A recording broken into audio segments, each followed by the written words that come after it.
So animal reproduction. So now we're going to get into how animals reproduce, of course. So we've talked a lot about asexual and sexual reproduction. Both are very present within the animal kingdom. So I know this might sound as repetition, but this is just kind of putting it into two very easy ways to have definitions for these. So sexual reproduction is the fusion of male and female gametes to form a zygote. So that is the fusion of sperm and egg. Asexual reproduction is the creation of offspring without the fusion of egg and sperm. So we've seen all kinds of examples of this. Some will undergo fission. This is the separation of a parent into two or more individuals. So here, separation into two individuals from one. Budding, new individuals from outgrowths. So here's an example of budding. A little bud's off, a little bud. And it's a clone of the parent. Fragmentation, pieces break off and can grow. And parthenogenesis, new individuals from an unfertilized egg. So things can actually come from unfertilized eggs. We see this actually with some lizard species that are capable of parthenogenesis. So fission is also called binary fission, depending on the context. We see it with very simple single-celled organisms. We see it with some anemones. An organism divides into two separate organisms, most common in unicellular organisms, but also found among the animals, such as sea stars, the phylum Echinodermata, if you recall them. They can divide through their central disc to produce genetically identical offspring. So this is fission. Budding is the outgrowth of part of a cell or body region produced by mitotic cell division. So offspring are again genetically identical to the parent. In budding yeast, a unicellular fungus yeast, we actually use that to make bread. The mitotic cell divisions of asymmetrical and mitotic cell division is asymmetrical and produces one large and one small cell. So that is here. In Hydra, phylum Nidaria, the formation of a small offspring by mitotic cell division on the parent organism, the offspring eventually break off and settle elsewhere. So that is what we have here.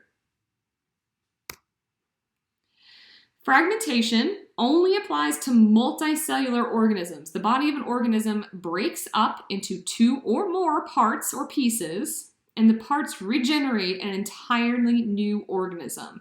So we see this in sea stars. This is one of the most well-known phyla for this to happen. So I mentioned this whenever we went over the sea stars, when I talked about autotomizing limbs. A limb could break off and grow into an entirely new organism. Some invertebrate species switch back and forth between parthenogenesis and sexual reproduction depending on environmental conditions. So parthenogenesis, again, is the development of an embryo from an unfertilized egg. There's many subtypes of parthenogenesis, which just means there's different types for different circumstances for this to occur. Depending on the subtype, offspring may be 50% or 100% genetically identical to the mother, because males do not participate in parthenogenesis because they do not have eggs. So this only occurs in females. So we can see it in some insects. This is an example with aphids, I believe. So aphids can go into parthenogenesis where the female will produce offspring all on her own, who are clones of her. We also see this with some lizard species. So like I did mention, we see this with some lizard species. And this occurs in female populations where some females will become male-like. They're still female, but they just start exhibiting some male-like behaviors. And so when another female is having hormone level increases, so she's in ovulation here, which means she's receptive for reproduction, another female will start behaving like a male and try and breed with the other female while she's in ovulation. No swapping of genetic material is happening here. It's a behavior that then she doesn't become impregnated. She impregnates herself. She fertilizes herself. And so all of her offspring are going to be clones of herself. But it requires the behavior of another female individual to behave like a male. So it's a very interesting form of parthenogenesis, very interesting behaviors go into it. And we also see this sometimes in fishes. This is actually an invasive fish in Saskatchewan that is capable of parthenogenesis. So it's starting to invade a lot of our local water systems. And there's research happening right here at the University of Regina into the study of the parthenogenesis of this invasive species. Dr. Chris Summers' lab is researching that.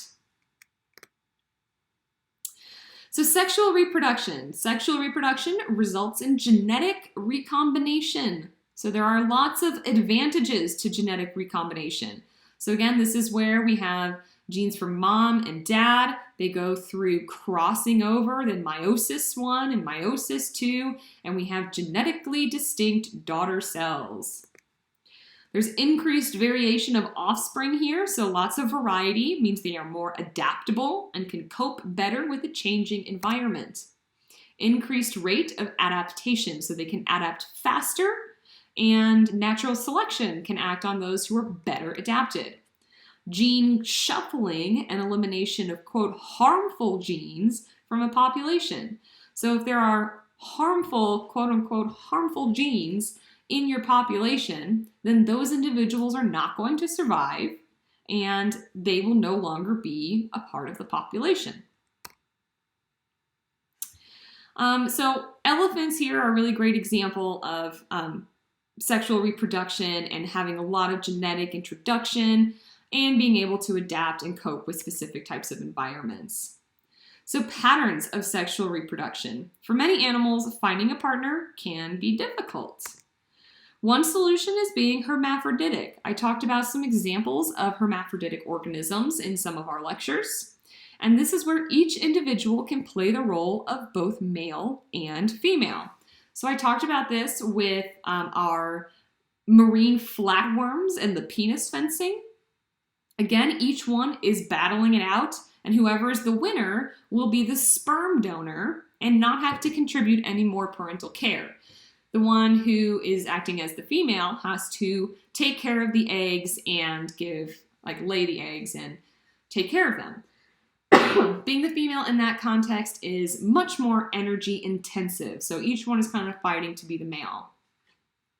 You might not know what this is. These are actually a couple of slugs. These are a couple of leopard slugs, and they are also hermaphroditic, but in this relationship, each one is fertilizing the other. So they are both acting as male and female simultaneously. They will both be fertilized at the end of this, and they will both lay eggs. So that is also a benefit because now you have two individuals laying eggs instead of one. So your population can be a lot stronger. In some species, they can go through sex reversal.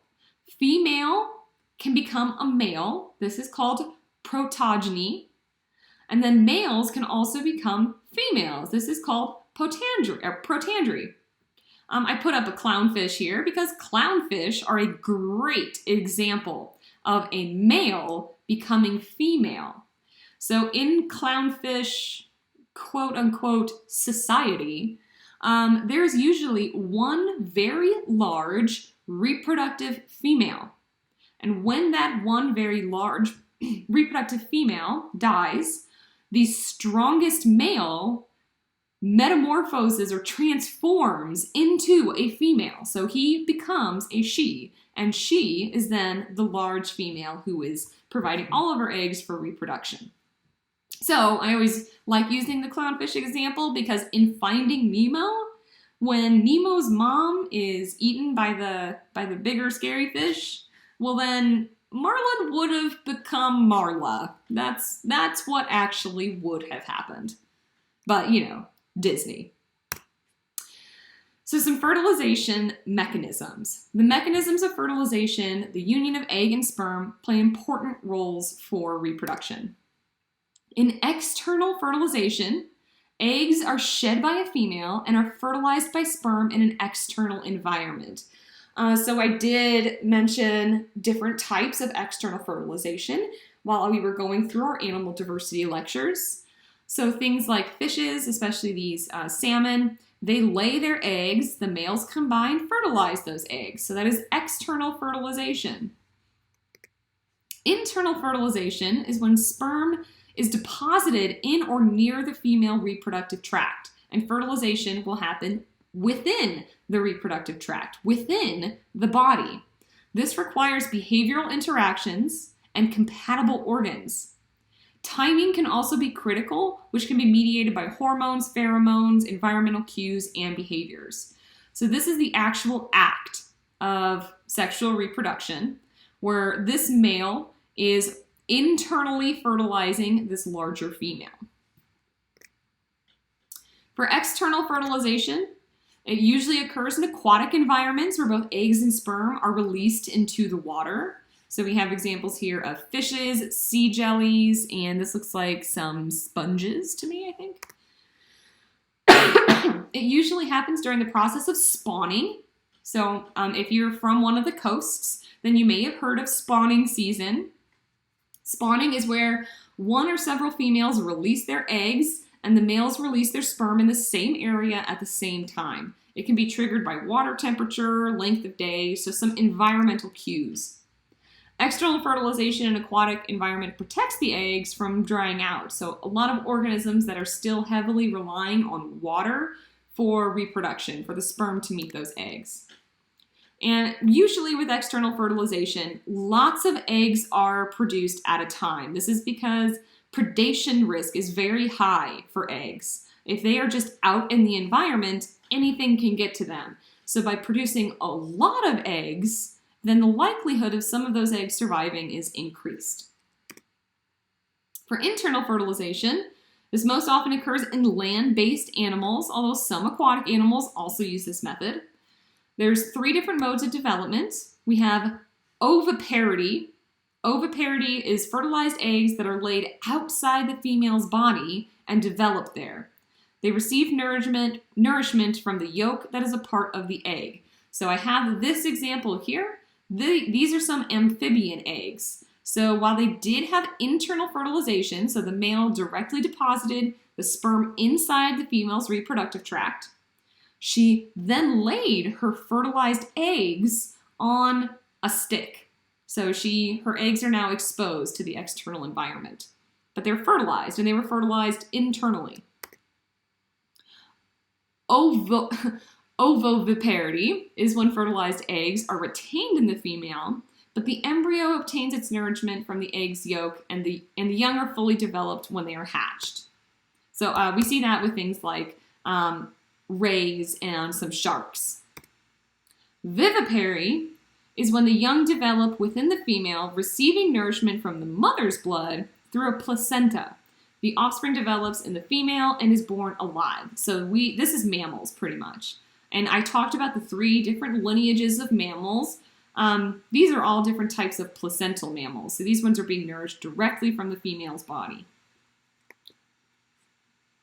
So benefits of internal fertilization. Internal fertilization has the advantage of protecting the fertilized egg from dehydration on land. The embryo is isolated, sometimes within the female, which limits predation on the young. Internal fertilization enhances the fertilization of eggs by a specific male. So with external fertilization, it's a free-for-all. There's just sperm and eggs everywhere, and everyone's being fertilized by everyone. There's no real rhyme or reason, no real mate selection. But with internal fertilization, females now have mate choice. They can select their mate and select the most fit, the strongest male to fertilize their eggs.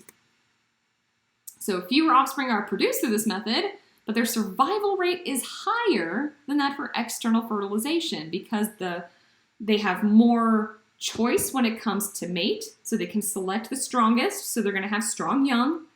And then they also are taking care of those young inside of their body and protecting them. So they might be producing fewer offspring, but those offspring are going to be stronger.